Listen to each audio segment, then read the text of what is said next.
Today's case is focused on an unsolved cold case. Now, it may seem very clear as day who may be responsible for this unsolved case. However, it is still classified as unsolved due to the lack of evidence, and no remains have been found to this day. Today's unsolved cold case is about 19-year-old University of Wisconsin student Amber Lynn Wilde. For most of her life, Amber grew up living with her sister and dad, Steve Wilde. Amber's dad, Steve, and mom, Julie Ketter, separated when Amber was very young. Regardless of the separation, Amber remained close to her family. Amber is described as someone who had big dreams and was very organized. At such a young age, she would remind her dad if the monthly rent was paid, almost taking on mom duties while living with her dad. Amber aspired to become a pediatrician and enrolled in pre-med classes at the University of Wisconsin. In her spare time, she loved spending time with her family and writing in her diary. Amber loved writing in her diary about her life. She was very detailed and vulnerable with her writing. It seems like it was a safe place for her thoughts, ideas, the good and bad events that happened in her life.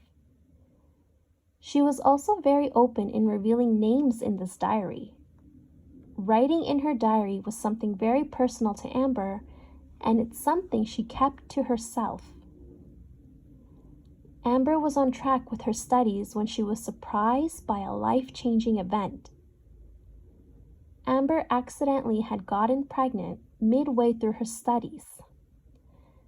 This pregnancy was not a part of Amber's plans, but Amber made the decision to keep her baby. The first person Amber confided in was telling her Aunt Lori Ennert about this accidental pregnancy, and eventually informing other family members. Family members were surprised but were very supportive of her decision in keeping the baby. Since it was still early on in the pregnancy, Amber was not sure about the gender, but she did share if it was a girl, she wanted to name her Alexandria. According to Amber's Aunt Lori, Amber told her the baby's father was 21-year-old Matthew Schneider, who worked as a construction worker. Amber claims to have met Matthew at a party. As for the alleged baby's father, Matthew, he was far from excited upon hearing the news of Amber's pregnancy. Amber told her aunt that Matthew wanted her to have an abortion. However, Amber refused and was completely against the idea. Lori claims that Amber continuously tried to get Matthew involved in the pregnancy planning, but Matthew did not want to be a part of it. Even though this pregnancy was unplanned and the possibility of Amber having to raise this baby alone, Amber was not going to let it get in the way of her studies. Amber continued to maintain her aspiration to become a pediatrician. Amber continued attending classes at the University of Wisconsin. On September 23, 1998, all those dreams would turn cold. Amber was on her way to class at the University of Wisconsin when she rear-ended another car, causing a minor car accident. Luckily, no serious injuries were sustained, and Amber willingly exchanged numbers with the other driver in order to discuss more about any damages sustained from the car accident. They agreed to discuss this accident at a later time in the day. Amber continued to make her way to class instead of going back home.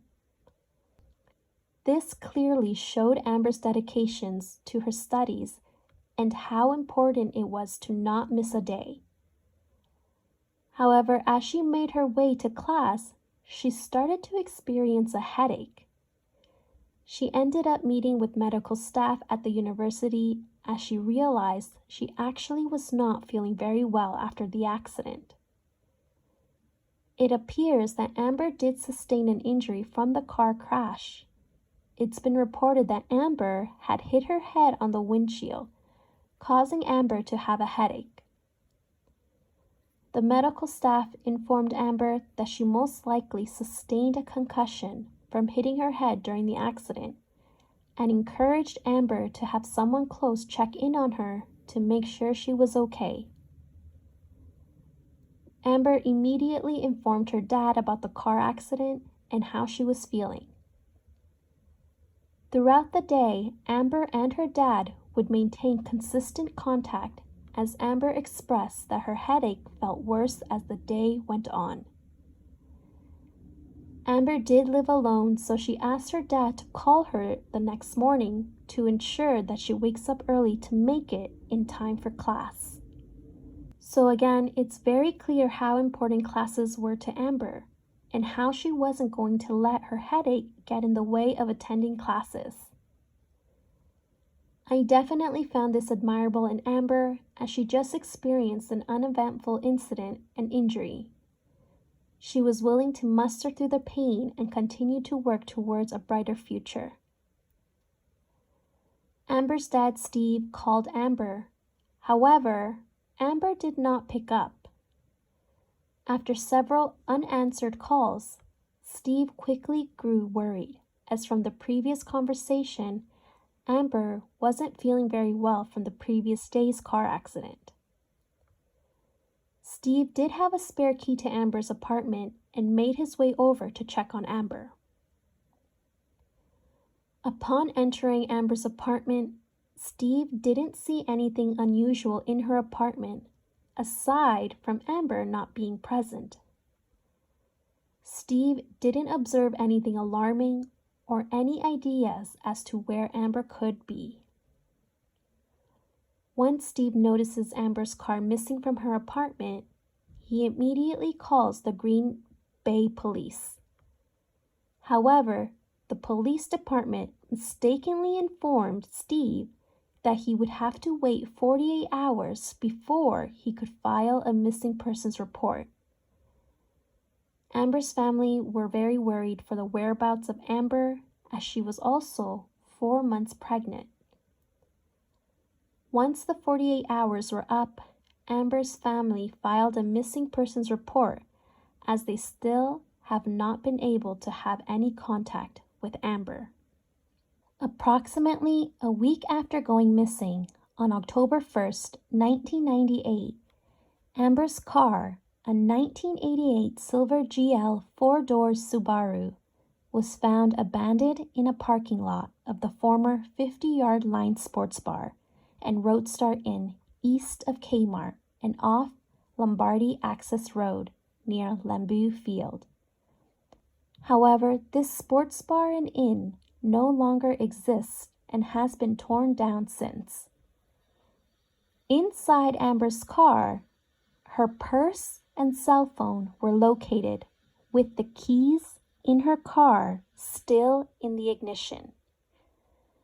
The driver's seat was pushed all the way back, so it seems like Amber did not drive her car last, as Amber's height is approximately 5'6" feet tall, and her driver's seat was normally close to the steering wheel. Prior to going missing, Amber had taken her car to an automobile shop, and her mileage was documented. It seems that there were at least 600 unexplained mileage registered in the odometer. Detectives conducted numerous interviews with friends and family, but were unable to find any explanation to the unexplained miles. According to several witnesses, it is believed that the car was parked there since September 28, 1998. However, at the time, Amber had already been missing since September 23, 1998. The Green Bay Police Department has collected DNA and fingerprints from the vehicle, but nothing has come from these.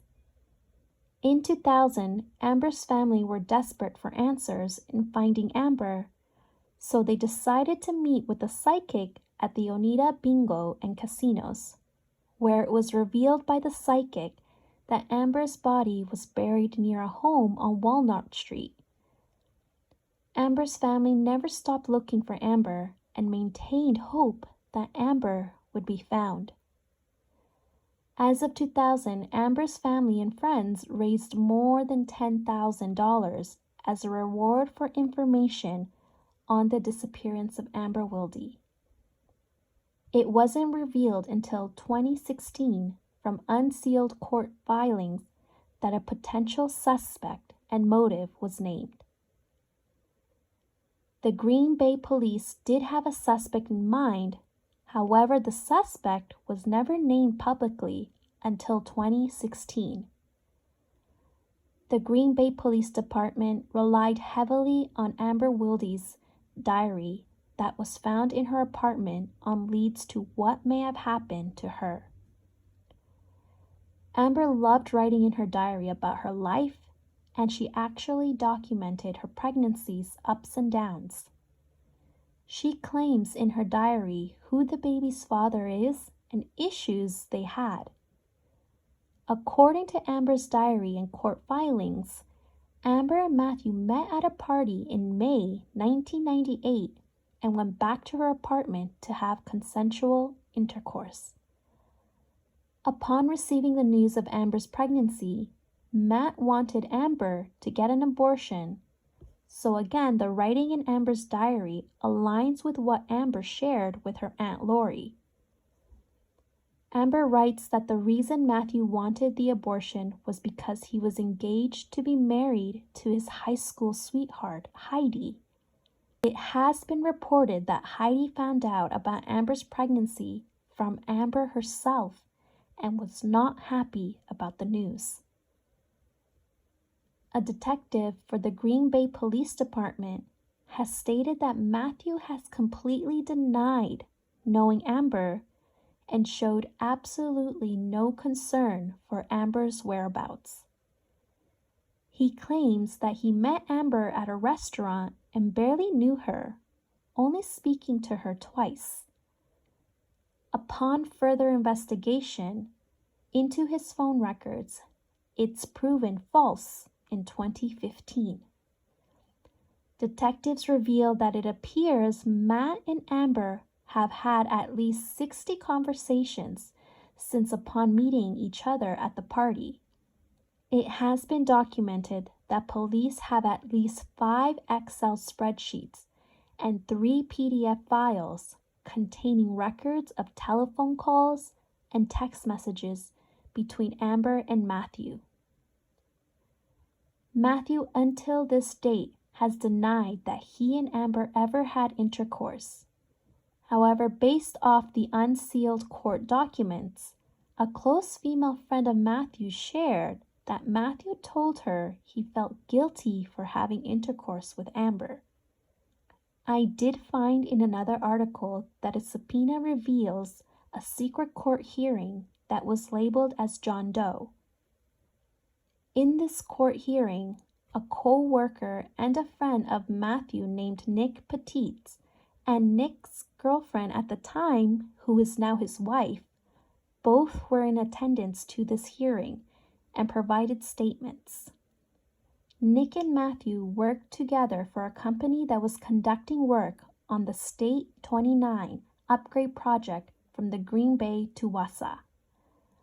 According to the documents, Nick and his girlfriend told detectives that they possibly had seen Amber's car, the silver Subaru, in Wausau. However, at the time, police had not released information of Amber's car to the public, and detectives cannot determine how Nick and his girlfriend would know specific details of Amber's car. Nick shared that Matthew told him on the night of Amber's disappearance, Matthew went to see a movie and had dinner by himself after work.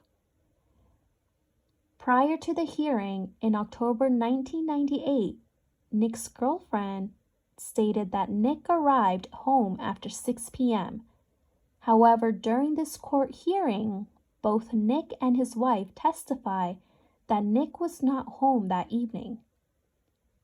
It has been documented that Nick's girlfriend made several phone calls to Nick that evening, September 23, 1998, in trying to find out his whereabouts.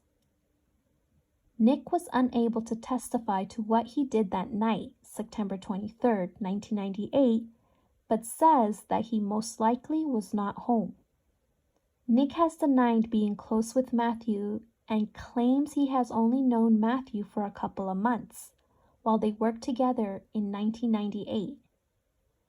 But in December 1998 John Doe hearing, Matthew's wife testified that Matthew and Nick knew each other very well, as Nick was an usher at their wedding.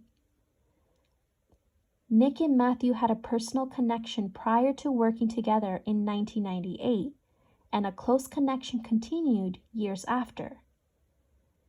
Nick, however, denies being close to Matthew. Detectives have conducted search warrants in 2013, 2014, and 2015 that showed Matthew and Nick continue to have communication with each other. Both Nick and Matthew have stopped talking to police and refused to participate in any polygraph testing. At the time of Amber's disappearance, Matthew was working on Highway 29 at a construction site. Authorities have conducted extensive searches. They conducted searches on acre sites in rural Portage County in November 2014 and multiple searches in the Shawano area, but Amber's remains were never found. In 2020, Heidi, Matthew's wife, was interviewed for the first time publicly by NBC 26 News, where she states that she feels it was easy to point the finger at Matthew and that she wouldn't stay with him if she thought he did it. She believes Matthew was unfairly targeted by police, and this case has affected her family. Heidi did share that she truly hopes Amber's family finds closure. Again, as of October 1998, Matthew lawyered up and refused to cooperate with police. According to the court document, as of 2016, the Green Bay Department believes there is enough evidence of first-degree intentional homicide. Detectives believe Amber was a victim of foul play. Regardless of the evidence and statements, there has still been no one charged or arrested for the disappearance of Amber Wilde. Detectives do believe there are people out there that have knowledge as to what happened to Amber Wilde. After the release of these documents, Amber's family were very pleased with the release of a suspect name and weren't surprised, as they have always had knowledge of who Matthew was, because Amber was open and honest with her family. Over the years, Amber's family never stopped looking for her and searching for answers. They held events over the years on the annual disappearance of Amber and did numerous interviews to get her story out there and advocate for Amber.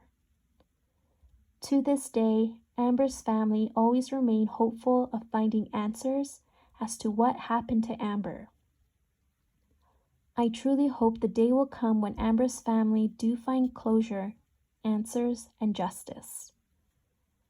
I'd love to hear your feedback and questions that you still may have. Comment if there is any possible information that I have missed, as I did my very best to conduct a deep research. A kind reminder to please be mindful of negative comments, as these are real people's lives. All I want to do is bring light to the cases that are not always talked about and advocate for victims and their families. Until the next case, please stay safe and always spread kindness.